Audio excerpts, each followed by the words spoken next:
মনে রাখবেন আমাদের প্রত্যেক মসজিদে, বিশেষ করে যেটা জুমা মসজিদ রয়েছে, সেই মসজিদে একটা খাট লটকে থাকে, একটা খাট থাকে যে মানুষ মারা গেলে সেই খাটে তাকে সুন্দর করে গোসল করে কাফন পরিয়ে তাকে কবরস্থানে নিয়ে যাওয়া হয়।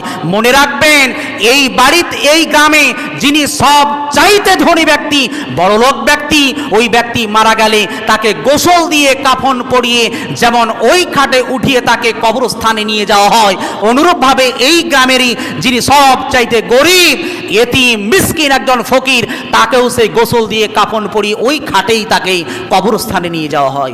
মনে রাখবেন দুনিয়াতে আপনার আমার বসবাসের জন্য বাড়ি আলাদা হতে পারে, গাড়ি আলাদা হতে পারে, খাবার আলাদা হতে পারে, স্ট্যাটাস আলাদা হতে পারে, তবে মানুষ মারা গেলে একই জায়গাতে, একই খাটে, একই জায়গায় সকলকে যেতে হয়। কোনো জায়গায় ধনী ব্যক্তির জন্য কবরস্থান আলাদা হয় না, ধনী ব্যক্তির জন্য তার খাট আলাদা হয় না, বরং ধনী ব্যক্তির জন্য যে খাট, যে কবরস্থান, একজন গরিব ব্যক্তির জন্য সেই খাট, সেই কবরস্থানই থাকে।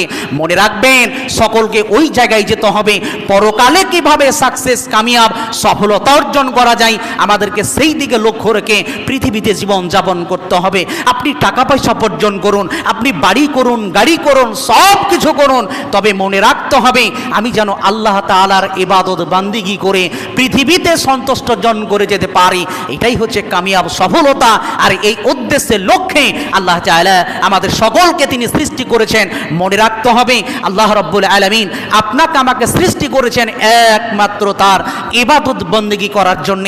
ইবাদত বলে এটা সীমাবদ্ধ নয় যে নামাজ, রোজা, হজ, যাকাত, সাদাকা এগুলোই শুধু ইবাদত, জি এমনটি নয়, বরং ইবাদতের ডেফিনেশন আপনাকে বলতে চাচ্ছি, যেটা আল্লাহ তাআলা বলেছেন করো, সেটা যদি করি তাহলে আল্লাহ তাআলার ইবাদত হবে। আল্লাহ যেটা করতে নিষেধ করেছেন যদি না করি তাহলে আল্লাহ তাআলার ইবাদত। আল্লাহ বলছেন নামাজ